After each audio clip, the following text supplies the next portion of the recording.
A warm welcome to all our viewers to our series Natural Medicine. Today, everything revolves around TCM again, which is an incredibly important topic for me. I also learn an incredible amount from a professor who repeatedly honours us and explains when a TCM tea is really effective and when it's not effective. What do you have to pay attention to so that you really have a tea that contains the pharmaceutically proven active ingredients? And today, he's back and I'm happy to talk about these teas with him again. Hans Rausch is a professor, but he's also a biologist, he's a chemist. He has a high international recognition because he has set the gold standard for 3,000 plant substances, which are also used in pharmaceuticals all over the world. He's an officially recognized expert in pharmaceutical law and Deputy Ombudsman at the DIN Standards Institute in Germany. So, let's cut to the chase. Welcome, dear Hans. Hello, I'm happy to be back today to exchange ideas on current topics. I'm happy too. Your intro always takes time. Do you notice that? There's a lot to say. I have to hold back. Yeah, it's my job to introduce you correctly and with honour. So, now let's go into the topic.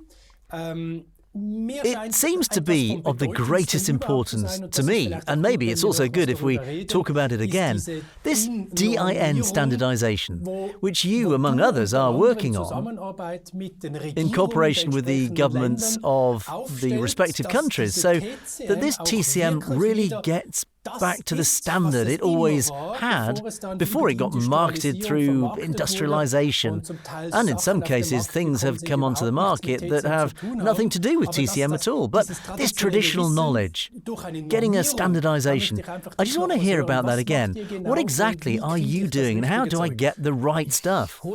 I'm going to take another small step. You phrased it correctly.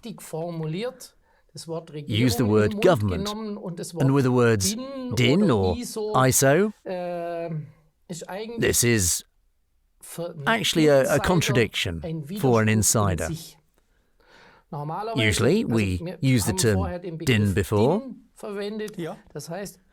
That means German Industrial Norm, and the ISO is just the global offshoot of the same concept.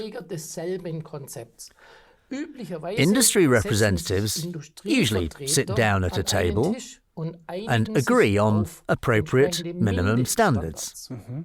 In this special case we are talking about today, namely TCM, this typical procedure is not common. This means that the Asian countries are not represented by their industrial representatives, but by science and politics. So actually they want to honourably carry that forward. It's not about the commercial, it's about the effectiveness itself. It's not the people who just want or have to earn money with it, but really those who have a wide interest in the frame of the relevant societies. So, who are representatives of other countries, rather composed according to the classic industrial principle. So the German negotiating group, for example, Switzerland is currently not represented personally in the negotiations. The German group usually consists of 5 representatives, with 2 to 3 usually being users, so doctors, who work with these products every day. Then a specialist in cultivation, Professor Hüberger from the LFL in Munich, who has also made a name for herself in Germany about the cultivation of TCM plants in Europe too. So there's also that. And myself to cover the whole from the chemical, analytical and pharmacological side. So in this respect we are actually atypical in relation to our negotiating partners on the Asian side, who are represented by authorities and science representatives.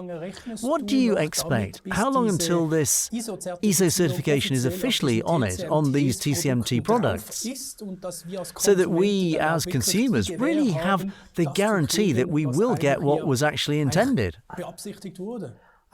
So, after the actual plans, which have gotten a little out of hand due to our pandemic, that should actually already have taken place. We are, of course, no longer on this tight schedule, but it should be happening in the next quarter for the most important main standard for products, namely the ISO standard 19609, at least parts 1 and 2, that they get internationally recognized, and then the products can also be provided with the corresponding declaration in the market for the end consumer. At the moment, we have the problem that only the compact tapes meet these standards at all, and with that it's relatively easy if a product is more or less the only one in the market that currently has these quality standards. But at the moment, other products are on the same level, then it's time to separate the wheat from the chaff by giving some products this label. The majority that is currently in the market is far from getting anywhere near that. If a consumer, the viewer at home as well as me, believe that such TCMTs are a valuable supplement, as a stimulant, as an active ingredient, and I buy such a compact tape, I treat myself, what can I expect? What active ingredients I get? It's quite easy to explain. The classic form of application in Southeast Asia for thousands of years was the hot water boiling, with certain, I'll say, peculiarities where you have to take the individual components into account. Some are more sensitive, some are less sensitive. And this process is now being implemented on an industrial scale with a great deal of research effort to generate products with the same effects as the traditional applications. So, during the production of the compact tapes, this cooking process is only done with water, not like other products with all sorts of other extraction agents, so solvents. Alcohol is also considered a solvent in this case, which is atypically used. There are a few in Chinese medicine too that were extracted with medicinal wine when you absolutely needed the fat-soluble compounds for the pharmacological effect. They don't come out of the plant material when boiling with water. Then, out of the experience, they have consciously used alcohol or alcoholic beverages, so wine, to be able to extract the fat-soluble compounds that are relevant for the effect, and with the alcohol.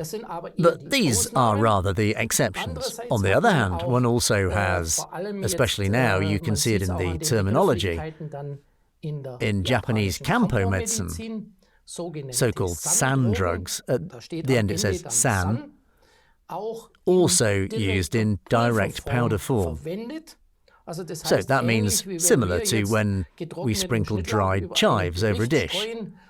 They then use the drugs as a food additive in powder form to be able to generate more prophylactic but also therapeutic effects in the direction of Ayurveda without tea.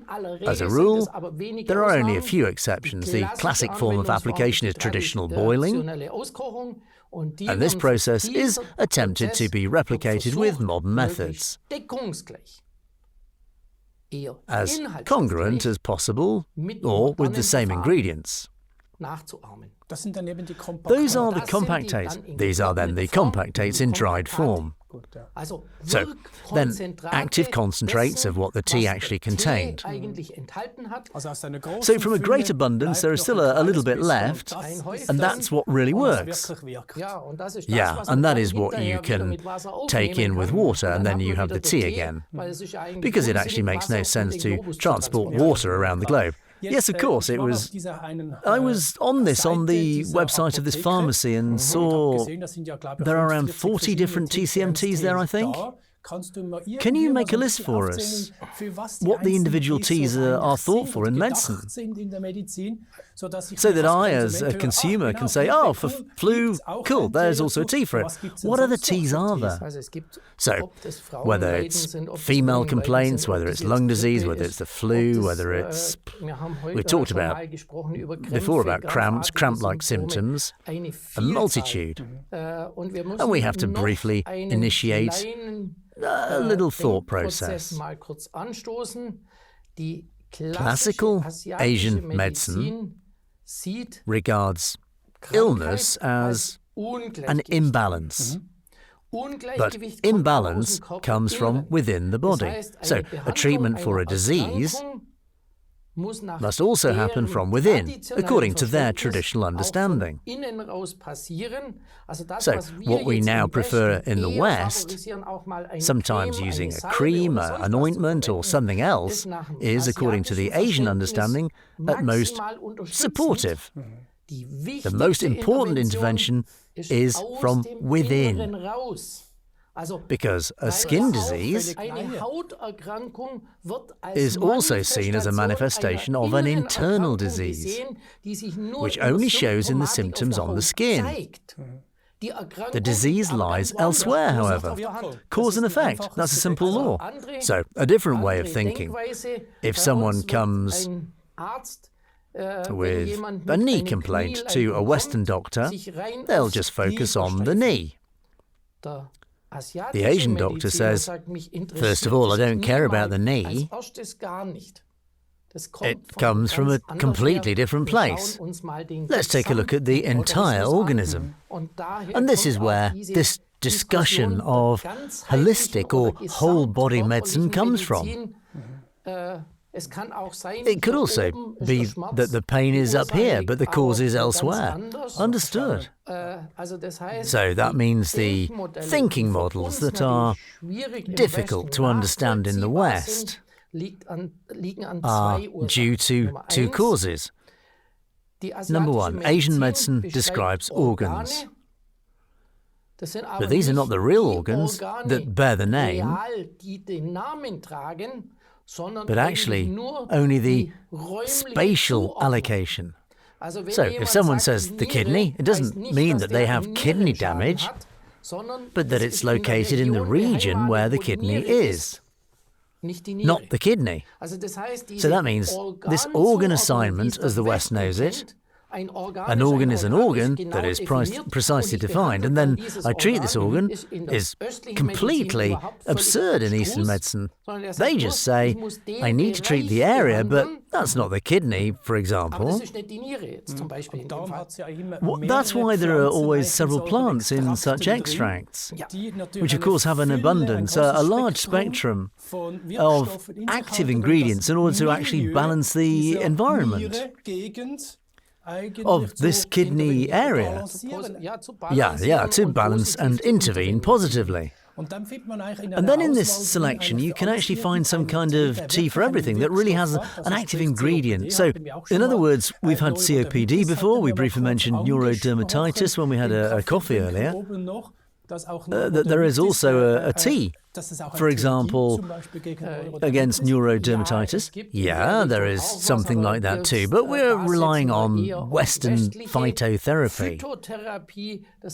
These are completely different approaches. Well, I'm not just a representative of Eastern medicine. I actually have my roots in Western phytomedicine. That's where I come from. But Western phytomedicine has not developed much further, simply for lack of, let me say, youngsters, competent youngsters.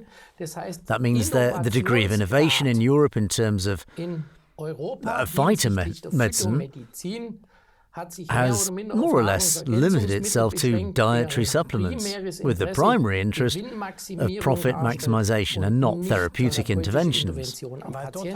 There we really only have one or two small active ingredients compared to this tea, which actually, a potpourri of active ingredients, has an active profile, and that's very different. I also have to learn what you keep telling me, to distance myself more from that, to go more to these drug teas, because that's just totally logical. Now, wait a minute, I'd like to talk about a tea, which I also found on this website. We discussed one last time without a pre-existing illness. That was 9 plant components, which, in their abundance, I don't remember what you said, contain a few million active ingredients? They initially contain them, yeah. We can't even estimate how many there really are. So I'll do a little example. A plant from Asian medicine that has been in common for 100 years in Europe, ginseng. In the original times, it was assumed that 4 relative ingredients, so-called ginsenosides, are determining the effectiveness.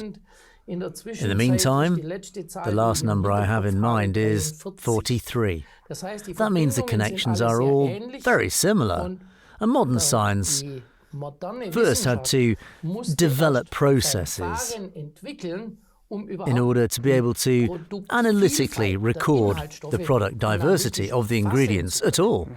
In other words, we actually didn't see in advance how complex the whole thing looks, because the components are all very similar and differ only slightly. That means in the initial phase, you saw some parameters. Nowadays, for example, you can recognize individuals. I'm now making a digression away from direct Chinese medicine, simply to clarify this with a product that's been used in Europe for years and was very widespread, kava kava. In other words, a plant that enjoyed a high level of acceptance until, due to, let me say, flimsy arguments, or because massive mistakes were made out of commercial interests, this product can no longer be approved now, but only old stocks are tolerated to still be in the market. The main active ingredients of this plant are 6 components, so-called kavapyrones. So from the plant kava and the substance class of the pyrones. These 6 kavapyrones look very similar chemically. So a chemist would say the same basic structure, sometimes a little change here, sometimes a little change there. And then when we look at the active profiles, the kava kava plant was originally used as a peace drug. So, tribes that were at war sat down at a table to conclude peace and perform the kava ceremony, so that a club wouldn't end up on the neighbour's skull. So, it's a sedating and anti-aggressive profile. Would do us all good. Sometimes it wouldn't be a mistake. I'll now put it in a simple way. If we look at the individual ingredients, there are 2 of them. They make the user highly aggressive. However, they're only slightly changed chemically. In the total effect of these 6, we normally talk about thousands, but these 6 you can specify individually in terms of substance. The other 4 ensure that this aggression potential that the 2 would have alone is turned into the opposite, and they have a calming and antidepressive effect. So that this classic medicinal plant has been accepted in the West for a long time. This is an example now, just to explain it a little bit. And the other 2 make you aggressive. 2 of them make you aggressive when they're alone. When they're in the combination of the 6, then they're exactly what we expect from this. Typical active profile. So, They are chemically very, very, very closely related. So the chemist will say it cannot be.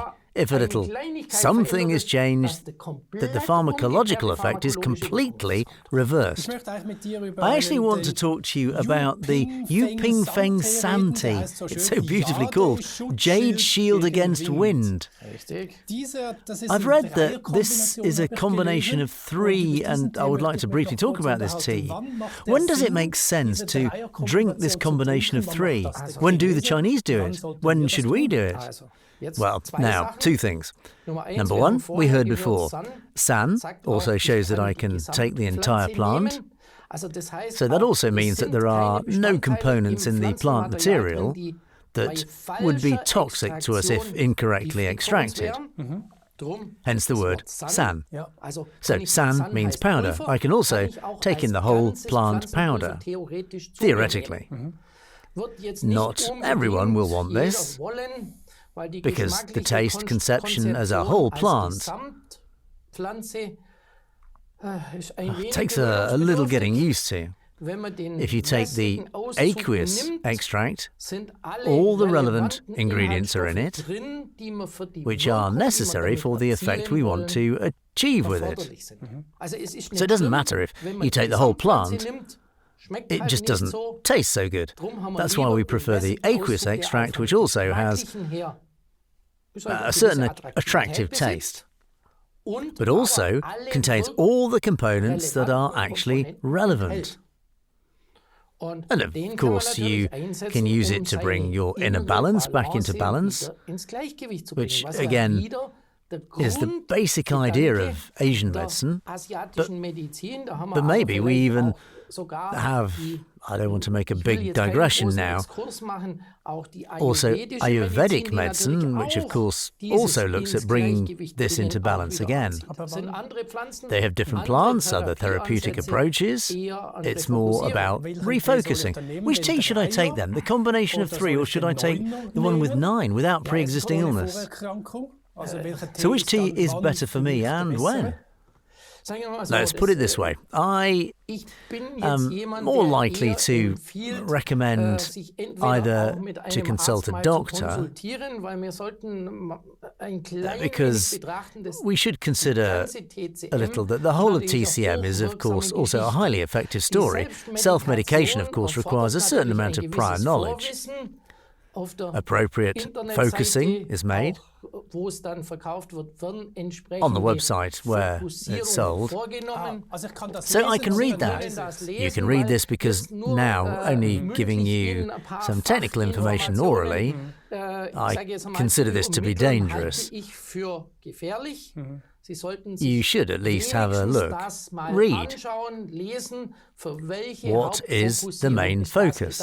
And if in doubt, also ask the pharmacist. I want to use this for that. Is that okay in my case? As I said, always remember that Asian medicine is an individualized medicine. If someone has previous illnesses, such a tea does not have an instruction leaflet where it says, in this constellation rather less, in this constellation rather more. This is classic Western thinking. We make a leaflet on which we write risks and side effects. The risk from toenail curvature to hair tip catarrh, everything is included. So that liability can then be excluded. Of course, that doesn't do much either, but you give clear indications for which area you use it. And this is how it should be handled in this case too. To look, is that what I need?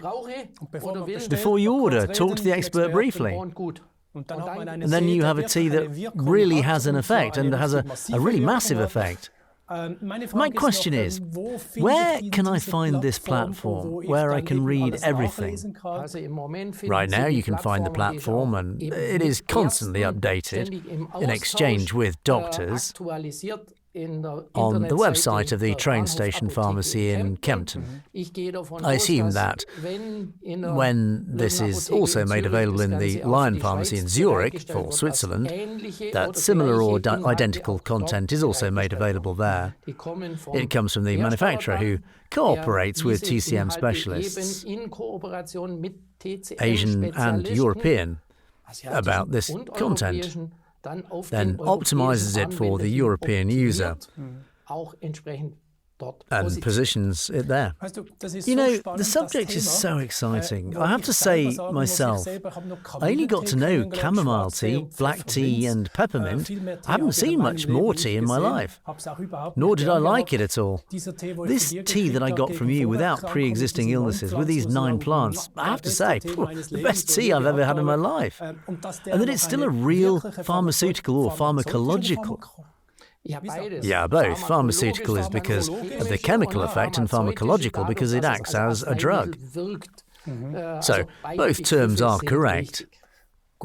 Well, thanks. I was wondering if I keep saying it wrong. All good. But that I can use a tea as medicine for myself to keep my balance, that's totally new to me. But what have we been doing here for millennia? At my age, I don't know. We more or less lost the knowledge, more and more, after the time of the Second World War. Our therapy, let's say, of our grandmother's generation or the generations before still had all this knowledge. And in the end, it's basically the chamomile tea and the fennel tea. Fennel for stomachache, right? That's left over, and the rest has disappeared into oblivion. Because modern Western medicine, of course, with fast-acting chemical modifiers, which of course were promoted as therapeutic agents, has more or less repressed all this old knowledge. Our station focuses on natural medicine. What would be better than you telling us about these wonderful TCM teas? Also where the platform is, where we can read about it. Thank you very much, dear Hans. Dear viewers, as you can see, I enjoy this program. It's very simple. Nature is just perfect for me, and what treasure we have there. Unbelievable treasures in the world that we can consume as tea. That's really new to me. Maybe a bit naive, but I'm happy that I've found it now and very pleased about it. And I wish you all the best in this regard. And see you next time.